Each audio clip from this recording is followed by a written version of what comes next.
Olá a todos, bem-vindos a mais um programa Sem Maquiagem. Ana Paula, bem-vinda novamente. Olá, sem maquiagem, direto ao ponto. E sem entrelinhas. Ah, Doutor, hoje, temos um jogral já.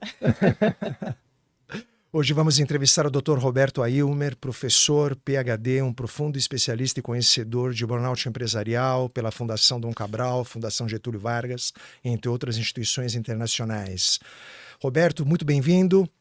Gente, muito obrigado por tudo. Uma grande honra estar com Obrigada. vocês. Comecei a receber pessoas no meu consultório como psiquiatra e, e o tratamento não funcionava regularmente como uma depressão, como um estresse, porque tinha um elemento que era do trabalho. Comecei também a posicionar nas palestras e cursos que eu dei que o burnout era doença ocupacional, não era doença mental. Ou seja, qualquer pessoa poderia ter um quadro daquele naquelas circunstâncias. E agora, no final de 2022, em janeiro de 2022, a OMS, a Organização Mundial de Saúde, declarou que o burnout é uma doença ocupacional decorrente do estresse crônico que não foi devidamente gerenciado. Isso é responsabilidade da organização. Por isso, o tratamento é equivalente ao tratamento de um acidente de trabalho, com responsabilizações e penalizações equivalentes a um acidente de trabalho. Isso mudou. Mas, Roberto, a gente pode dizer que com essa pandemia que nós tivemos de Covid, nós potencializamos de alguma forma, isso potencializou? Bom, potencializou porque a necessidade de mostrar que estou trabalhando, a necessidade de mostrar que estou fazendo alguma coisa, aumenta. O Covid não reduziu a carga de trabalho, pelo contrário, embora muitos gerentes, diretores achem que o pessoal que ficou em casa ficou relaxado, ficou tranquilo. Não é verdade. Foi um grande ganho não ter que pegar todo o trânsito para chegar no trabalho, mas o custo emocional da pandemia foi gigantesco. As pesquisas mostraram antes e mostram agora, e estão confirmando, de que o custo do impacto da saúde mental pós-Covid é maior do que no tempo do Covid, que é chamado estresse pós-traumático. No Covid, eu tenho um aumento da sensação de não dar conta, não poder perder o emprego. Para muitas pessoas, aquele emprego é o único da família que sobrou. Então, o medo fica ainda maior de perder esse emprego, e aí o esforço fica ainda maior, e o ciclo fica vicioso. Claro que tem um elemento do indivíduo também, pessoas mais exigentes, mais perfeccionistas, mais formais, como a gente chama em análise de perfil psicológico, tem a tendência de ter uma cobrança interna maior e a sensação de que estão sempre devendo muito. Então, isso aumenta e acelera o processo que é causa raiz do burnout, que é esse desequilíbrio entre o que eu acho que esperam de mim e o que eu consigo entregar. Mas o Covid certamente piorou, e a que eles chamam, né, de quadros psiquiátricos hoje é maior. Eu não estou encontrando nenhuma pessoa, em nenhum lugar, em trabalhos que eu tenho feito, seja online ou presenciais, eu pergunto, alguém que está com alteração de sono? 100% está com menos sono, sono agitado, acordando de noite, tomando remédio escondido para sono, aqueles tarja preta que não funcionam bem. Eu pergunto, alguém está esquecendo alguma coisa? Aí todo mundo levanta a mão, porque a quantidade de pessoas que estão esquecendo reuniões, horários, documentos, prazos, é um absurdo. E alguém se sente mais cansado do que antes, e também é 100%. Então, você vê que a nossa bateria está durando menos. A gente ficou com a bateria com menos tempo de duração. E fazemos até um assessment, que a gente tem uma ferramenta para isso, entre os fatores que a gente analisa, quanto tempo dura a sua hora de alerta. Isso é importante para acidente de trabalho, por exemplo, né? Se eu tenho uma bateria de 5 horas, vamos colocar simbolicamente assim, depois de 5 horas do meu turno, eu começo a ter já distrações maiores. Tem que fazer alguma coisa para recuperar essa atenção. Mas sim, eu posso garantir que, as pesquisas mostram que após a pandemia, os quadros de burnout estão mais intensos, mais graves e mais difíceis de tratar. Quer dizer, nós tivemos um ambiente externo, na verdade, que propiciou essa aceleração, que foi a pandemia, o Covid. Nós temos um ambiente, talvez, empresarial, que nunca esteve preparado para fazer frente a isso, na verdade. E temos as pessoas que nunca estiveram preparadas para fazer frente a um processo pandêmico como o Covid. Então, teoricamente, a gente estaria dentro de uma tempestade perfeita, né? E tem uma questão, né? É uma boa análise, porque as organizações ficaram muito impactadas, surpreendidas pelo processo que aconteceu, porque quase todo mundo era contra home office. Home office era day off, entendeu? Exato. Assim, todo mundo era contra. E, de repente, a única opção passou a ser home office. E aí você viu empresas inteiras tendo mais produtividade com um trabalho 100% em home office do que o trabalho presencial 100%. Claro que foi um contingenciamento necessário, não sustentaria isso por muito tempo, porque a gente precisa de ter algum tipo de convívio social, porque o híbrido que está acontecendo agora é o mais inteligente, mas as empresas que tinham políticas contra home office passaram a ver que a produtividade foi maior. Aí desalugaram, entregaram imóveis, reduziram custos de facilities, que são custos enormes, e tiveram mais ganhos. Então, a produtividade aumentou, a lucidez aumentou por esse aspecto, e mais foco, mais concentração no trabalho. Por outro lado, você vê hoje uma quantidade ainda maior de reuniões, e eu pergunto, que hora que a pessoa trabalha, que sai de uma reunião entre outras? Se ela fez reunião, não está produzindo, só está ouvindo demanda, e está entregando demanda. Então, em que momento ela faz alguma coisa que é construção, organização em seu time? Agendas de 12 reuniões por dia, como é que você faz essa agenda? Tem alguém não participando, pelo menos liga lá, loga, bota sem câmera e faz outra coisa. Então, você cria uma situação muito desconexa entre o que se fala e o que se faz. As empresas ficaram muito surpreendidas. O que aconteceu também foi muita maquiagem, né? Já que é sem maquiagem o programa, é muita maquiagem. Vamos fazer aqui, chamar um psicólogo, vamos chamar aqui alguém especialista em felicidade, vamos fazer. Aí eu não vou falar de uma pessoa, uma VP, mas não vou falar de qual empresa, senão vou perder a amizade. É uma pessoa de varejo muito intensa, uma VP muito forte, uma mulher muito forte, e falou assim: você trabalha com mindfulness? Eu falei, deixa eu entender qual é o motivo disso. Estou com o meu time muito estressado, tem 7 ou 8 diretores embaixo dela, muito estressado, queria fazer mindfulness. Falei assim, olha, se você quiser melhorar o estresse do seu time, deixa eu trabalhar com você. Você é a causa rei do estresse do seu time. Ai, que duro, Ailmer. Porque ninguém me chama de Ailmer, Roberto, sabe? Só o Rafael que me chama de Roberto. Mas chama de Ailmer. E aí, que duro, Ailmer, você falar isso, mas você é a causa rede, você é super pressionadora, você vive com um chicote na mão, as suas reuniões são barra pesada, você quer que eu faça mindfulness com o seu time? Melhor dar maconha para o pessoal relaxar, né? Porque mindfulness não vai funcionar. Vamos falar aqui o papo reto, né? Papo reto, sem entrelinhas. Pelo amor de Deus. Tem umas coisas que a gente escuta assim que é dinheiro desonesto, né? Eu não Não, mas nisso.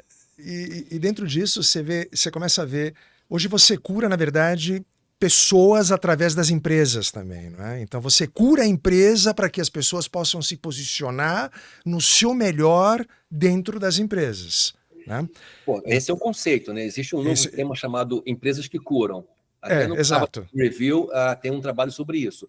São empresas que têm um cuidado com o ser humano, onde valores são verdades, não são na parede. Acontecem.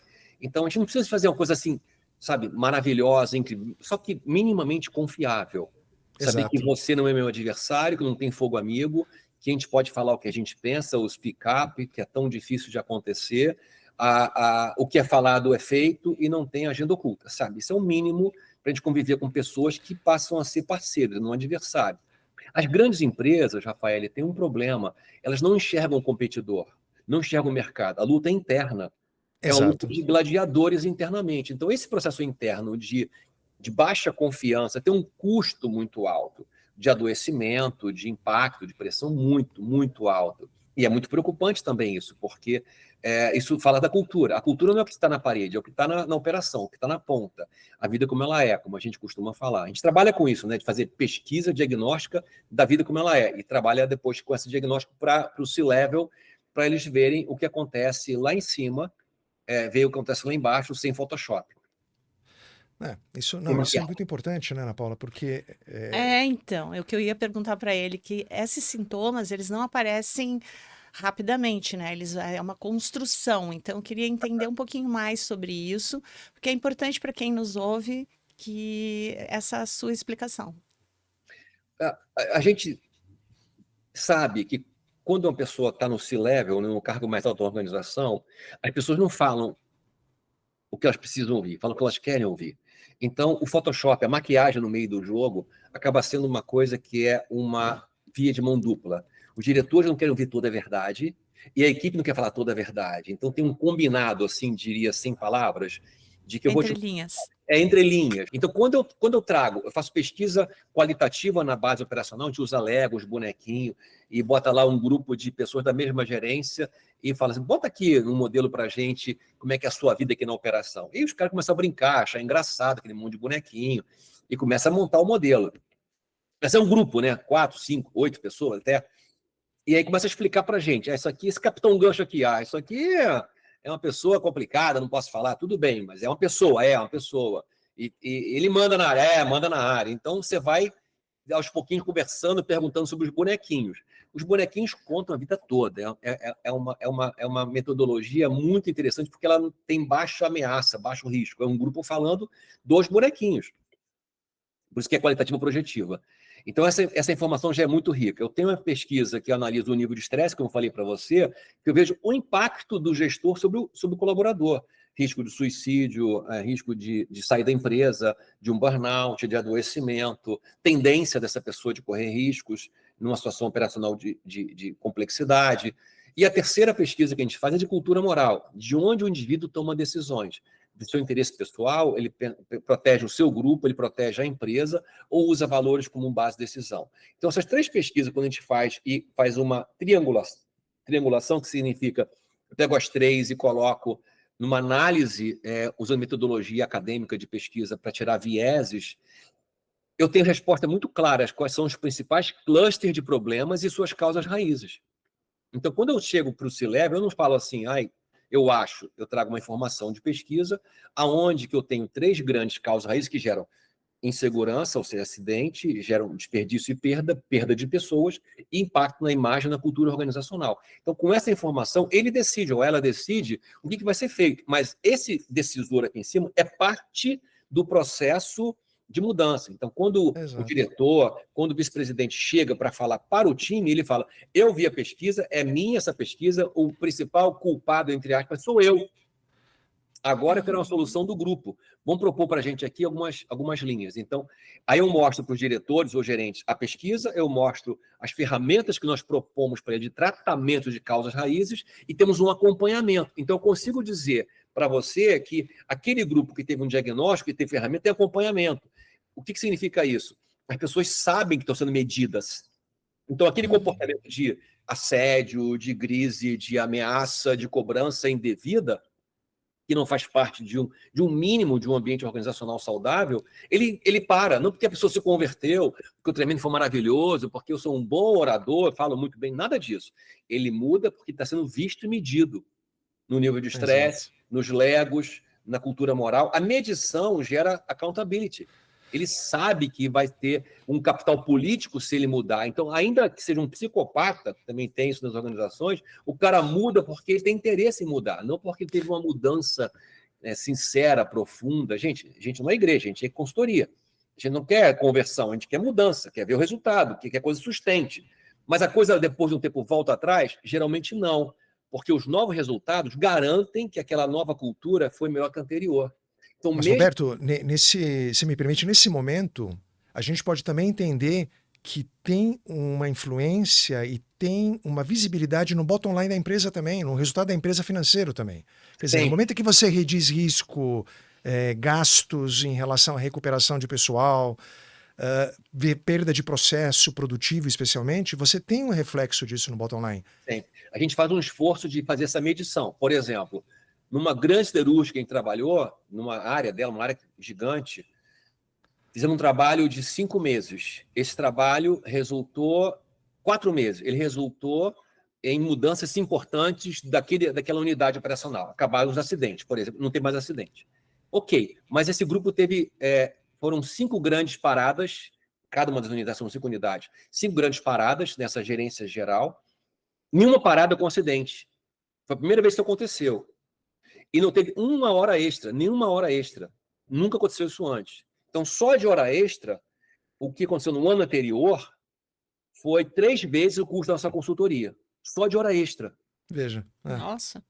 Exatamente. E aí... Uma coisa métrica, Rafael, para que fale, olha só, isso aqui é retorno de investimento, isso aqui é na raiz. A taxa de retorno é essa aqui, olha só.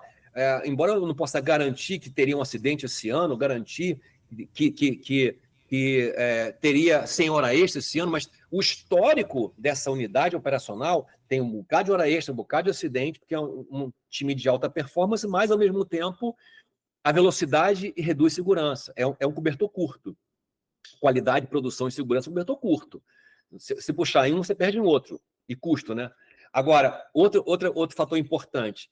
A grande parada do Alto Forno, que é o lugar onde mais tem acidentes, geralmente acidentes são muito graves ali, foi 1.100.000 horas de homem-hora, com 10 mil terceirizados nessa parada, e não teve um acidente com perda de tempo. Nenhum. Fantástico, fantástico. E aí, sim, você vê que a percepção da empresa que aquele investimento valeu.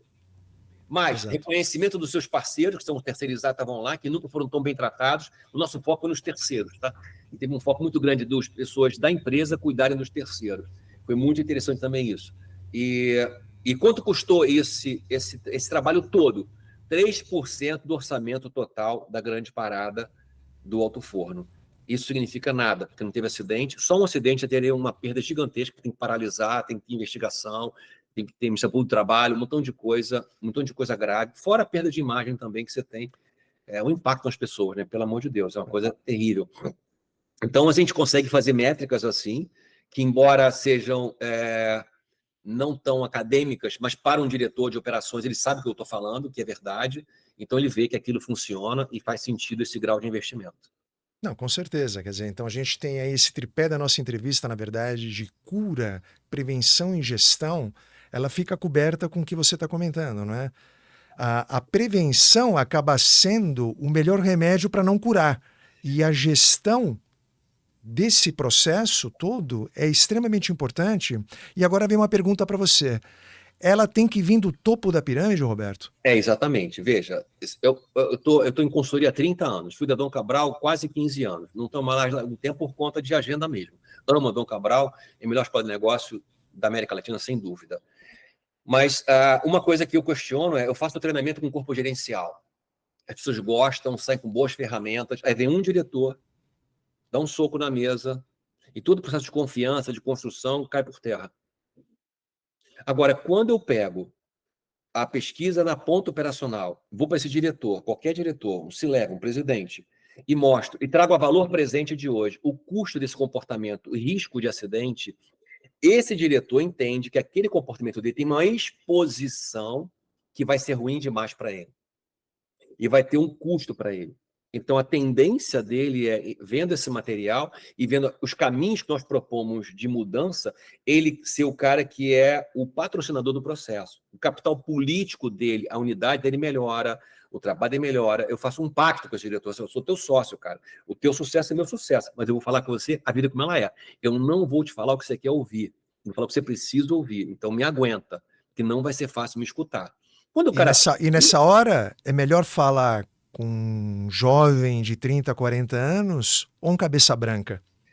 Não faz diferença. A questão é, se eu tenho dados e fatos na minha pesquisa, eu mexo com um custo-benefício na cabeça de qualquer pessoa, porque não é opinião que eu estou dando ali, estou dando ciência para ele.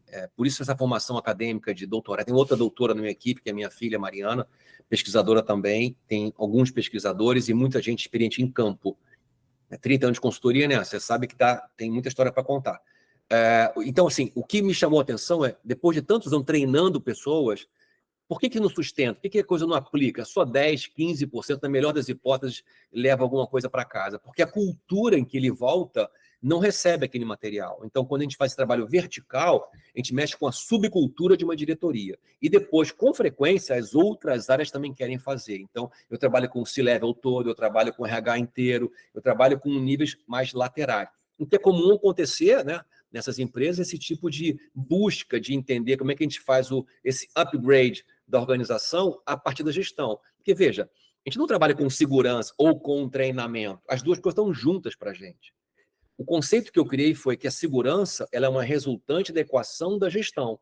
Quando eu melhoro a gestão, reduzo perdas, impacto no meio ambiente, eu aumento o conceito, eu aumento a percepção de diversidade e inclusão, não é uma demanda legal, não é uma demanda de ESG, é uma demanda humana, e eu melhoro a vida das pessoas com esse trabalho, porque a gente envolve todas as camadas. Cada um tem seu carnê para tratar. O operador, o supervisor, o coordenador, o gerente geral, o diretor. Cada um tem o seu carnê para tratar. Quando todos estão afim e querem, e tem direções para isso que a gente trabalha verticalmente, a gente consegue fazer uma mudança de uma onda. E essa onda traz tanto resultado que ela se fixa. Ela se transforma num novo modus operandi daquela unidade. É um orgulho para eles, porque eles construíram isso. Não foi um curso que eu trouxe de Harvard para eles. Foi uma coisa que a gente criou com a operação, com a gerência, com o diretor. E o patrocínio traz essa cristalização. Mas sem envolver o 01, você vai ter uma coisa com muito menos sustentação. O 01... Isso, logicamente, diminui drasticamente o burnout nas empresas, porque você cria um processo num ambiente muito mais empático, onde existe, na verdade, a decisão também por empatia, onde você se coloca no lugar do outro, não é? O supervisor, o chefe, o gestor, de qualquer forma, de cada área, ele consegue enxergar e tirar o melhor de cada colaborador da empresa. E aí entra essa questão. Como que a gente vai superar os limites profissionais e pessoais? Exatamente. Como é que fica isso? A gente está vendo aqui uma chamada quiet ambition, ambição silenciosa, que é a nova geração, os mais novos especialmente, abaixo de 35 anos, a geração Z, não tem a mesma ambição de ser gerente geral, diretor, como gerações antigas como a minha. A evolução da vida não está ligada a cargo, e sim a um equilíbrio, vida pessoal, vida profissional e a qualidade de vida dentro do trabalho.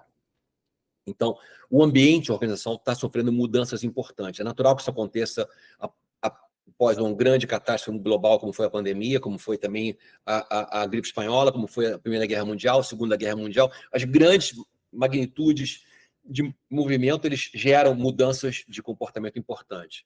Então, acredito que a gente está vivendo hoje uma busca de mais eficiência com menos sofrência. Exato. Justo. E esse ajuste fino está ligado à gestão. Não está ligado à ferramenta, não está ligado à tecnologia. Tecnologia é bem-vinda, ferramenta é bem-vinda, mas o que mata as pessoas não é o trabalho, é a forma que a gente faz o trabalho, é o ambiente de trabalho, é a maneira que o trabalho é cobrado, o quanto que eu demando a pessoa, que recurso que ela tem para equilibrar essa conta. Esse foi o meu tema do mestrado, a balança de pressão e suporte. Se eu tenho alta pressão e alto suporte, eu tenho alta performance. Eu tenho como entregar, eu tenho prazo, eu tenho recurso, eu tenho gente, eu tenho dinheiro, eu vou entregar. Estou feliz da vida de entregar isso. Agora, tenho alta pressão com baixo recurso, aí... Eu estava vendo uma série, né? Eu gosto de séries de guerra, porque tem muita coisa assim, e lá está o pessoal com muito menos munição, sem casaco de guerra, aí chega o general e fala, mantenham a linha, sustentem até o final, vocês são importantes, vocês são a nossa confiança, vocês são as pessoas que vão fazer essa guerra ser diferente. Aí um olha para o outro assim e fala assim, cara, mas eu não tenho munição no meu fuzil. Eu vou morrer aqui. Então, esse tipo de assincronia, de distância entre o que fala um general, acontece lá na ponta com o sargento, é isso que acontece nas organizações também. Você fala, vamos fazer aqui, vamos vencer o competidor, mas a gente está perdendo dinheiro, a gente está morrendo. Você não está vendo isso, você não está enxergando o diagnóstico, a gente está jogando errado, perdendo gente importante, gente indo embora para a concorrência, porque o clima aqui é um filme de terror. Então, o que a gente faz com o nosso trabalho? A gente procura o máximo possível trazer lucidez para o ambiente organizacional, trazer reflexões de o que está acontecendo, a causa raiz, e o que pode ser feito. Não tem que mudar tudo, mas se mudar algumas pequenas coisas, a gente muda o jogo, porque a percepção das pessoas é que no futuro as coisas têm mais chance de mudar. A nossa mente funciona com o futuro, tá? Não funciona com o passado e presente, é futuro. Se eu não vejo futuro, se eu vejo que no futuro está escuro, eu entro em depressão agora, não no futuro. E eu passo a pensar em outras alternativas. Então, tem dois problemas. Um é o burnout e o outro é o presenteísmo. O cara está no trabalho, aquecendo o LinkedIn dele, pensando em ter outro lugar e fazendo de conta que está dando o seu melhor. E o seu trabalho até tarde, manda mensagem às 2 da manhã, responde e-mail às 5 da manhã. São mecanismos de mostrar sofrência no lugar de competência. Então, quando um chefe tem pouca leitura de resultado e o trabalho tem poucas métricas de avaliação, eu tenho muita sofrência e pouca competência. E, Roberto, como é que o pessoal está vendo? Se você fizer uma análise hoje, uma foto hoje entre Brasil e o resto do mundo, do ponto de vista de cultura empresarial, como é que a gente está no Brasil em relação a esse processo de prevenção, de cura, de burnout, dessa nova mentalidade coparticipativa, empática? Como é que você faz um paralelo hoje? Eu não acho que a gente tem hoje prevenção. no Brasil. Não vejo prevenção. Eu não vejo prevenção, eu vejo negação de que burnout é uma doença ocupacional. Já tive uma discussão com entidades patronais sobre isso, e dizendo que não é doença ocupacional. Falei, peraí, mas a OMS decretou isso, tem estudos sobre isso, não é o OMS não é feito de opiniões, são muitos médicos no mundo inteiro provando por A mais B que isso é assim. Então, a gente não vejo no Brasil um processo de prevenção, eu vejo muita maquiagem, muito assim, tem um terapeuta aqui, um psicólogo aqui, tem um canal online para você procurar, mas isso não vai mudar, não vai mudar. A causa raiz do processo é a gestão. A gestão é a causa raiz. Se eu não mexer em causa... Gente, eu sou médico, pelo amor de Deus. Se eu tiver uma pneumonia e der para a pessoa uma dipirona de 1 grama, baixa a febre, a pessoa sente melhor, mas morre de pneumonia, porque as bactérias multiplicam mais com menos febre. Então, eu acabo criando trato um sintoma e piora o sistema. Eu mato o sistema. E aqui, para a gente, é importante. A gente não está levando a sério saúde mental ainda nas organizações. Setembro Amarelo agora, fiz um montão de palestras, um montão de atuação, falando com RH, minha filha Juliana faz um trabalho muito forte aqui no Rio para envolver RH das empresas e olhar para isso. O SESI também aqui, né? Pessoal muito bom aqui no Rio. Então, assim, eu vejo um esforço, mas ainda é um nice to have. Não é um must have. E a prevenção aconteceria se eu tivesse mapeamento de risco de burnout. Eu consigo mapear, a gente consegue ver isso. Tem vários questionários, não só a gente que faz, tem outras empresas que também fazem isso. Questionários, assessment, mas a pessoa tem medo de falar alguma coisa, Rafael, e ficar comprometida, e ficar exposta, e numa lista de demissão, ser demitida antes que tenha problema, porque gera também instabilidade no emprego, um quadro de burnout, como um acidente de trabalho. Então, esse processo, ele tem um grau muito duro ainda, tá? Muito duro ainda. Alguns líderes com mais consciência, com mais senso de humanidade, porque eles são assim, estão conseguindo fazer ilhas de mais saúde mental nas organizações. Ilhas. Porque é uma coisa que vem deles. E eu louvo esses líderes porque eles são referências. Se um consegue, outros também podem conseguir. Agora, Claro. prevenção no Brasil, em burnout, eu não sei. Se tem algum lugar, por favor, me avisa que eu não vi ainda nada que mostrasse isso sistemático, sólido. Eu vejo tratamento de problemas. Já está cadeado em porta arrombada. 2 pessoas se demitiram, foram internadas, uma suicidou, aí me chamam para conversar. É muito estranho isso, tá? Mas é assim, não tem verba para um trabalho mais profundo. Tá bom, aí tem um acidente fatal. Aí tem verba para caramba. Gente, pelo amor de Deus, né? Me dói falar isso, mas, poxa. Não, mas é mais triste ainda, Roberto, isso daí que você está comentando, né, Ana? Que a questão de que, na verdade, as empresas têm que começar a enxergar que sai muito mais caro elas curarem do que fazerem uma prevenção adequada. Sempre, muito Muito mais caro em todos os aspectos. É. Aspecto de cultura empresarial, aspecto de turnover de pessoas, perda de histórico na empresa. Muita Quer dizer, coisa. quanto custa isso? Esse custo subliminar, custo afundado, custo oculto, a gente procura de alguma forma também tangibilizar com pesquisa, tentando entender onde que tem essas perdas. Mas ok, eu acho que a gente está digamos assim, num wake-up call nesse momento pós-pandemia, quando diretores, quando VPs estão tendo quadros de burnout graves, e aí eles falam, eu tive um quadro desse, eu entendo o que é. Aí sim, eu fiz agora uma live com uma empresa que o presidente teve um quadro de depressão na pandemia, amarelo, eu falei, e muito legal, porque ele estava no evento, fez a Bíblia e falou assim, eu tive um quadro na pandemia. Quando um presidente fala isso numa live para toda a empresa, ele gera o direito de falar para as pessoas. Sim. Ele dá um bom exemplo ele abre uma porta, né? de humanidade. Eu achei assim, me surpreendeu, porque eu não esperava isso, né? E foi tão bom ele falar isso, foi tão bacana, tão nobre, tão maduro, tão assim, referência. Eu falei para ele, presidente, você fez a melhor coisa que alguém pode fazer numa empresa, é trazer uma experiência de que você teve mal, procurou ajuda, ficou bem, e está aqui falando para a gente hoje. E que esse é o fator que reduz o estigma das questões de saúde mental, que é um grande problema hoje, o estigma de saúde mental. Não, com certeza. Roberto, acho que a gente poderia ficar falando um dia inteiro, uma semana inteira, um ano inteiro. O papo é muito gostoso sempre com você. Você sempre agrega informações de uma forma muito generosa. Você compartilha isso. Mas o tempo está acabando. Eu gostaria de te pedir 2 últimas coisas, na verdade. Uma mensagem direcionada para as empresas, para os gestores, e uma mensagem direcionada para o público em geral. em relação a burnout, empatia, o momento atual que a gente está vivendo hoje e o que está por vir? Para as empresas, veja, eu tenho 38 anos de consultório. Até hoje eu tenho consultório, tem gente que eu atendo. E as pessoas me falam assim, Ailmer, essa crise que eu passei foi muito ruim, mas eu sou uma pessoa melhor hoje por causa da crise. Então, a crise, ela não é um problema. A crise, ela denuncia uma vida que tinha um padrão que gerava problema. O Brasil já era o país mais ansioso do mundo em 2019, antes da pandemia, segundo o OMS, que mediu isso. O país mais ansioso do mundo, segundo em depressão. No Brasil, então a gente já vinha num grau de muito estresse, muito stretch, muito no limite. E aí, quando vem a pandemia, vem todo um desafio de mais pressão ainda e mais gente quebrando. Então, as empresas que têm sido mais cuidadosas com os colaboradores, com mais escuta, com mais inteligência coletiva, não é mais fofa, é mais lúcida. Se eu estou na siderurgia, se eu estou em óleo e gás, não vai ser fofa, amigo. Ali, o homem chora, a mãe não vê. Mas vai ter lucidez, vai ter jogo limpo, vai ter clareza, vai ter direito de falar para cima, chefe, vai dar problema, não vai dar certo. Então, esse ambiente onde a verdade pode aparecer, eu chamo de segurança psicológica. Mas isso não se consegue com treinamento, com palestra, com sensibilização. Se consegue com transformação de alta direção, que vai demandar isso para baixo, vai medir isso, porque sem medida você não consegue transformar. Mas eu estou vendo mais resultado, menos custo, menos perda e mais ganho, como foi esse caso siderúrgico que eu falei para você. Você tem uma ideia? Nessa siderúrgica, tinha um fator que me fez chorar de emoção. Deixa eu contar esse detalhe.